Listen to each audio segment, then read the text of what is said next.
a potential danger that too often becomes more than a mere threat. So each fall of sleet leaves on the ground a freshet in suspension. Thus, when spring thaws and warm spring rains come together so as to bring about a concentration of runoff, we may look for destructive floods. It is the function of the United States Weather Bureau to gather information on such conditions, to make daily record of rainfall and snowfall and of river stages, and to give advance warning when human life and property are threatened by high water. The Weather Bureau has 66 district forecast centers, as shown on this map, covering all the important rivers and most of their tributaries.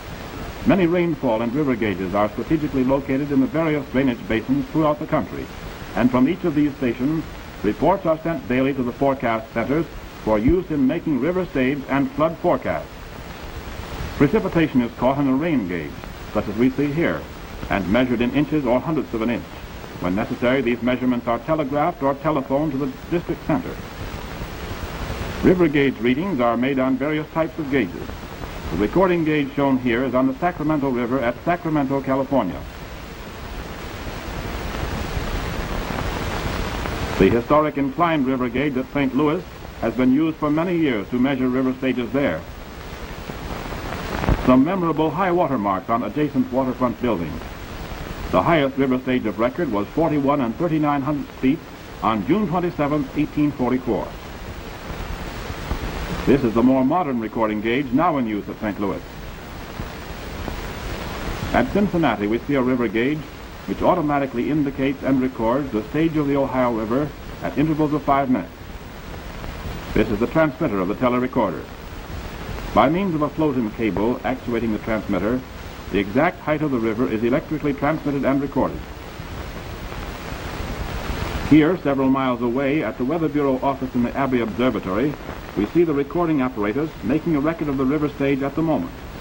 These records are used in making forecasts of river stages, a service of vital importance to all persons or firms who have business along our rivers.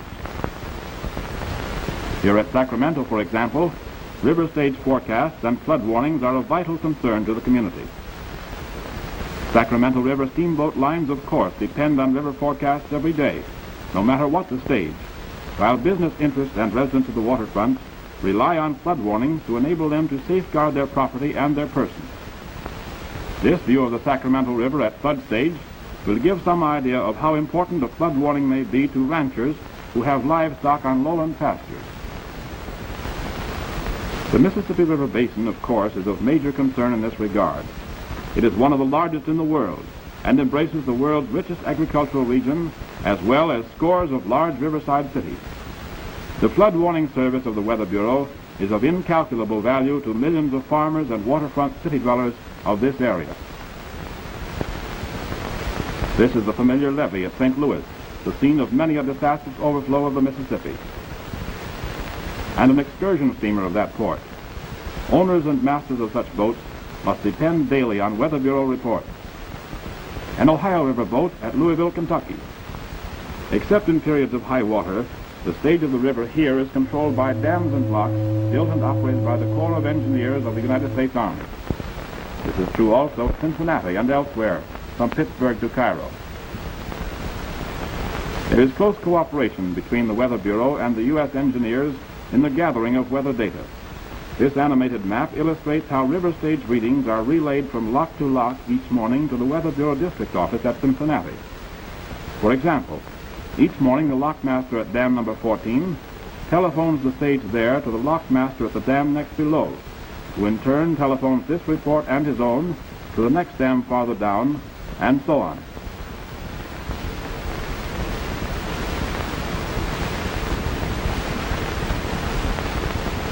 Meanwhile, reports come down the Great Kanawha River in the same way. Reports from both rivers are received at dam number 28 at Huntington, West Virginia, and at 8:05 each morning, the lockmaster there relays the combined report to the district office at Cincinnati. Similarly, reports come from the dams below Cincinnati, while other dams in the system report to Pittsburgh and Cairo. These reports are used in making river forecasts and in preparing the daily river bulletins. When conditions are threatening, the switchboard in the Cincinnati office of the Engineer Corps becomes a center for relaying reports of the advance of the flood crest. While in the Weather Bureau office in the same building, the work of collecting, coordinating, and evaluating the reports goes forward day and night. It is continuous throughout the year, for the river reports are essential to navigation, irrespective of flood dangers. Here we see the engineers preparing for a predicted rise by dropping the great water gate, or bear trap, an essential part of each dam and lock in the Ohio system. The bear traps are the most easily adjusted portion of the dam, and rises of the river up to 5 or 6 feet can be taken care of without lowering the wickets of the dam proper.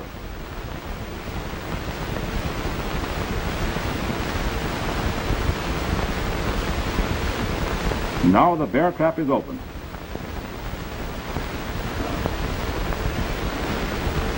As the river continues to rise, the dam itself becomes unnecessary to maintenance of the pool level, and the workboat begins to lower the wickets of the dam.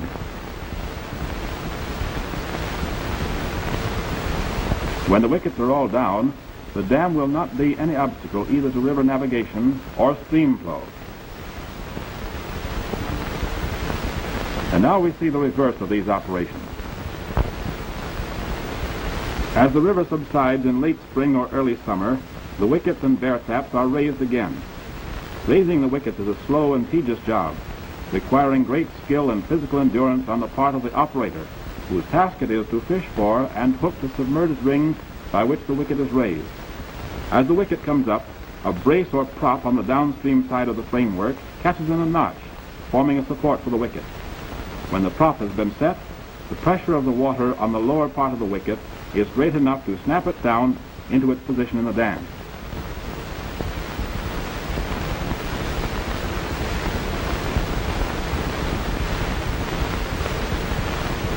Raising the bear trap is relatively easy. 2 men turn the lever that actuates the mechanism, and the barrier gradually rises.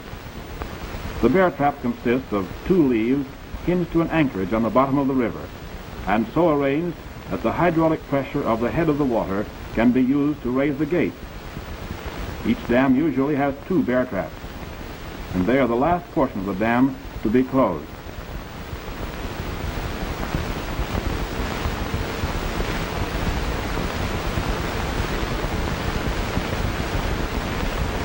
Then the traffic that has hitherto been going over the submerged wickets begins once more to pass through the lock. The gate of an Ohio River lock opening to permit the passage of downstream traffic.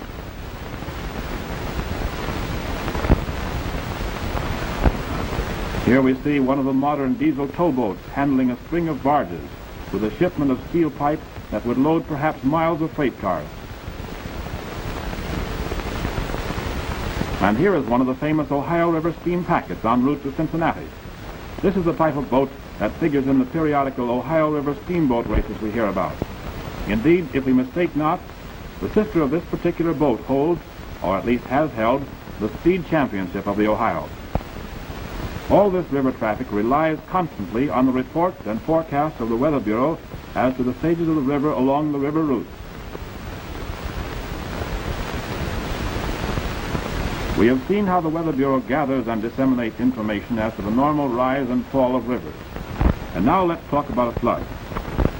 For example, the Great Potomac River flood of the spring of 1936. That flood began, potentially, with an almost unprecedented fall of snow on the watersheds drained by the Potomac, where the accumulated depth averaged more than 15 inches over the entire drainage basin. This is not a glacier seen in some Arctic region, but a view of the Great Falls of Potomac in February 1936. For the first time in 18 years, the Potomac River was frozen over with heavy ice throughout most of its length. And this, together with a heavy covering of snow on the watershed, caused grave fears that a flood would come with the inevitable spring breakup. As there was a solid sheet of the Lincoln Memorial.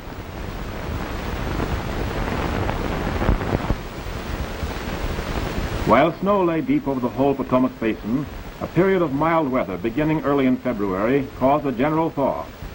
The breakup was orderly. There was a sharp rise in the Potomac, but the water did not reach flood stage at any point.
Then, before waters loosed by the thaw had subsided, came the heavy general rains of March 17th and 18th, and the greatest flood of record began to gather in the Shenandoah and Upper Potomac Valley.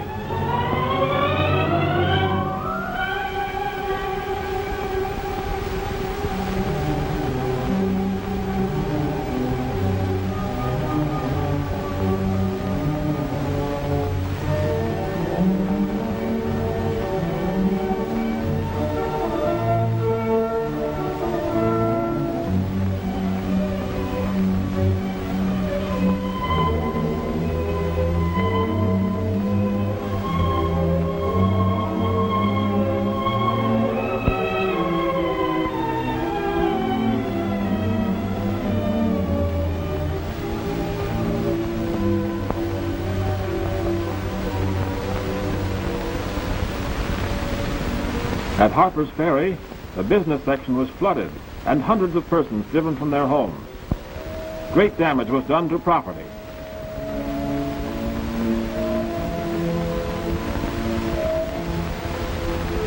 Here we see the rescue of a marooned mother and her baby from a home in Harper's Ferry.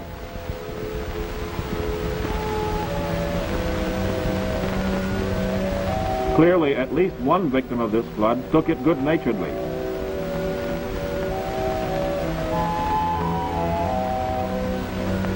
The bridge at Harper's Ferry, before the flood reached its crest.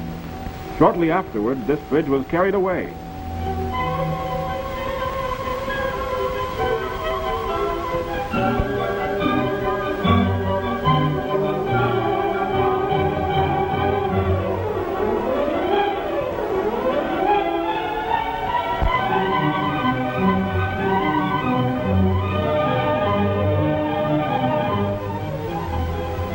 At Williamsport, many buildings were underwater and some were wrecked or washed away. Only one span of the bridge at Point of Rocks remained after the passage of the flood. Thus, for the first time since 1924, the nation's capital was threatened by a major flood.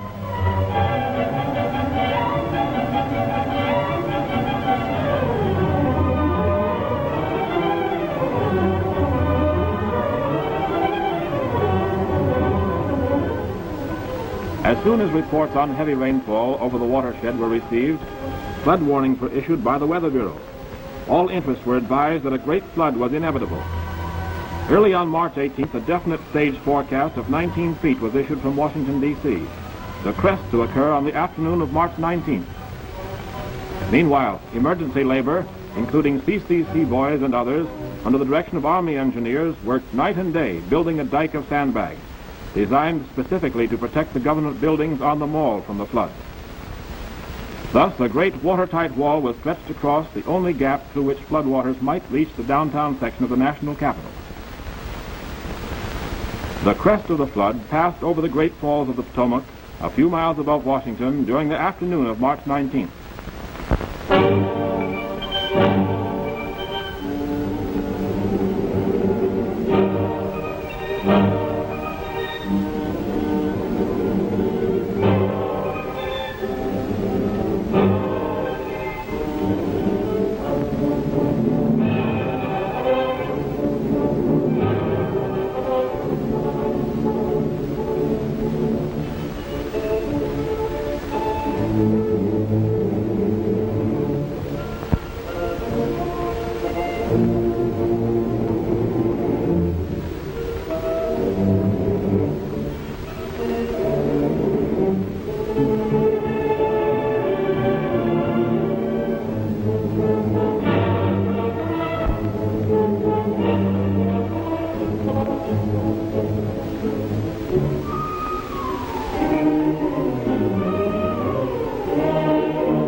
At 7 p.m. on March 19, 1936, the crest of the flood reached Washington, registering 19 8/10 feet at the site of the old Aqueduct Bridge. This flood proved to be the greatest in the history of gauge records. It was several feet in excess of the record flood of 1889 in the reach above Harper's Ferry, but exceeded the previous record flood at Washington by only 3/10 of a foot.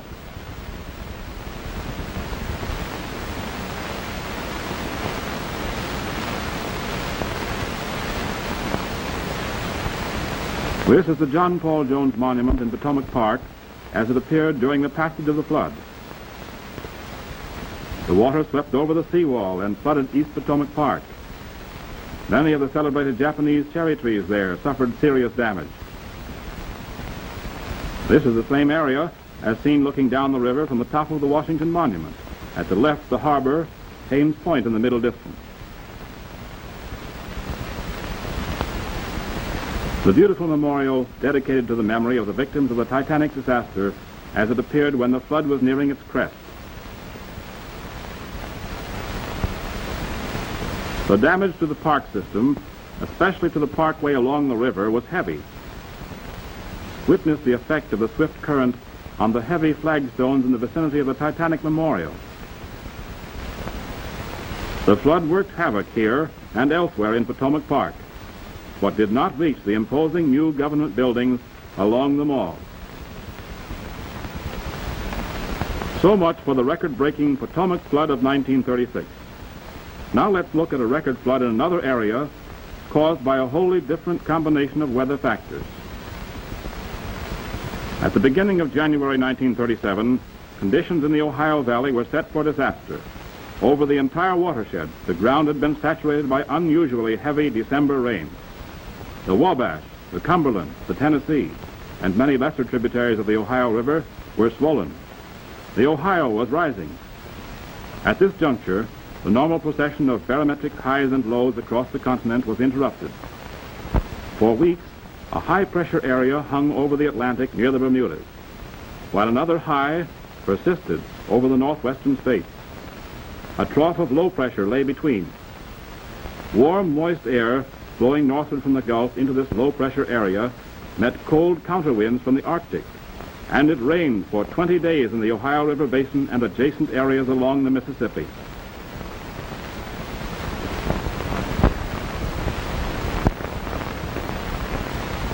Heavy rains began on January 6th. Day after day, the downpour continued. During the period between January 6th and January 25th, rainfall over this area averaged about 14 inches, fully one-third of the normal annual rainfall. In some places, it exceeded 20 inches. During the 21st and the 22nd, nearly 6 inches fell at Louisville, Kentucky, and thus the great flood was on its way.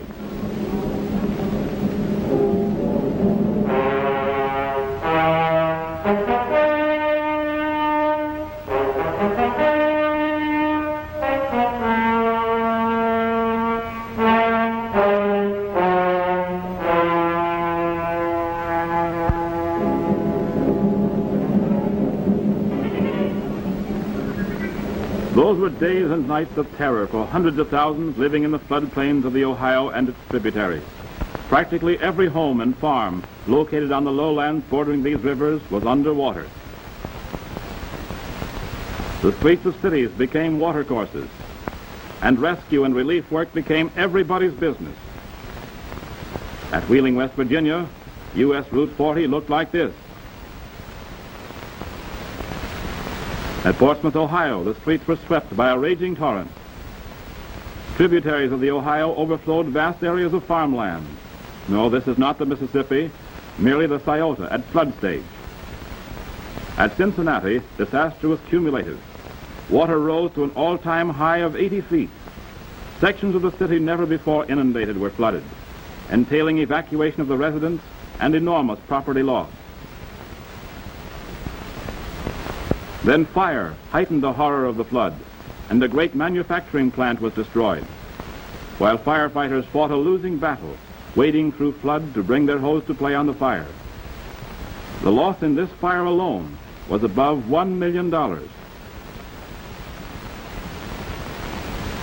At Louisville, Kentucky, the business section and many low-lying residential districts were flooded. Suffering among refugees was intense. Loss of life owing to exposure and privation was heavy because of the long persistence of the flood stage. For days, rescue boats, directed by radio, patrolled the streets of the city, evacuating marooned residents and transferring them to hospitals or refugee camps. Similarly, to Evansville, Indiana, to Paducah, Kentucky, and to scores of smaller river towns, the flood brought disaster unparalleled in the history of the valley. The loss attributable to flooding of farms was incalculable. Vast areas of rich bottomlands were seriously damaged. In many places, fields were literally washed away.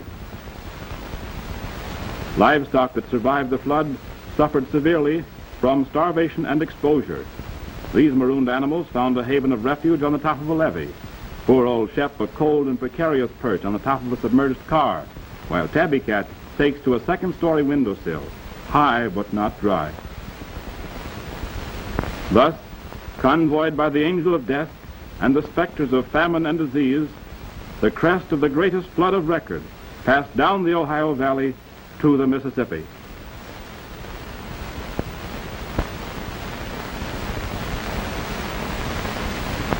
The blasting of the so-called fuse plug in the levee below Cairo on the Missouri side probably saved that city from complete inundation. Here, a part of the vast volume of water discharged into the Mississippi by the Ohio was allowed to spread over the adjacent lowlands, thus lowering the crest of the flood. To further safeguard Cairo, all the levees surrounding the city were raised by emergency bulkheads. An army of workmen toiled night and day at this job, and they won the battle. But this picture of the water lapping over the top of the permanent seawall shows how narrowly disaster was averted here. Property loss entailed by this flood was certainly not less than $500 million. $790 million were appropriated for relief. 1 million persons were driven from their homes, and hundreds of human lives were lost.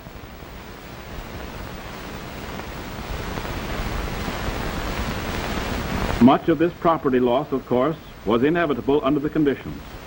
The usual gambling losses that man invites when he builds his home or shop on the slope of a volcano or in the floodplain of a river where floods have come periodically for ages.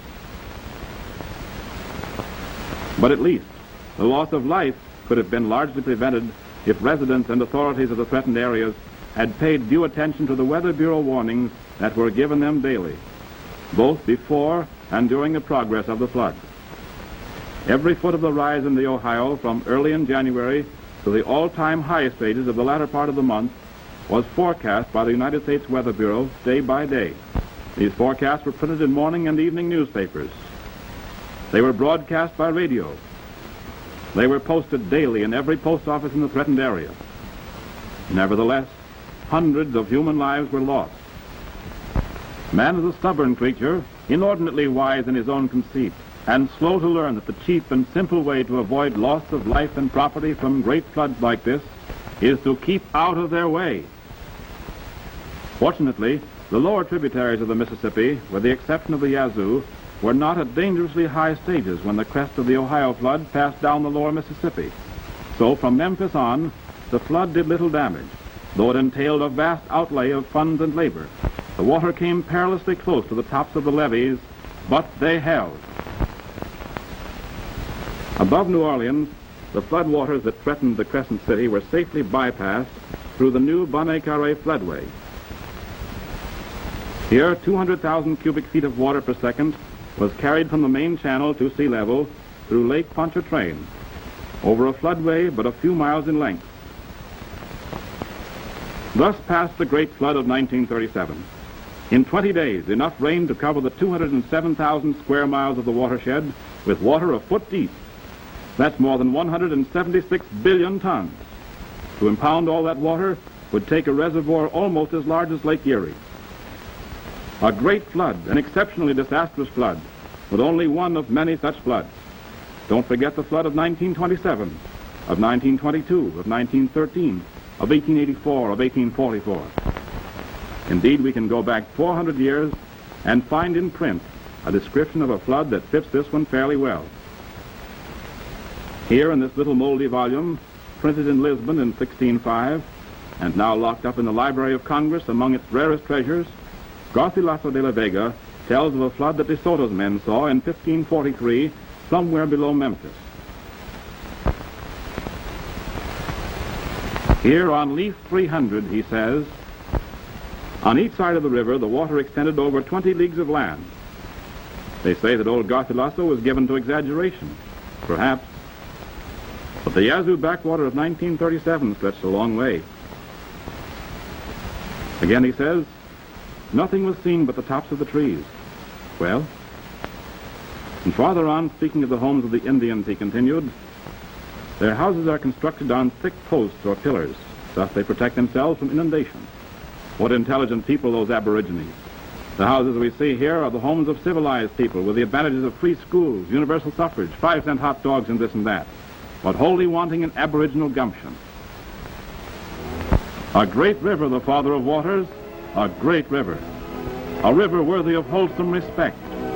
Certainly not a river to trifle with.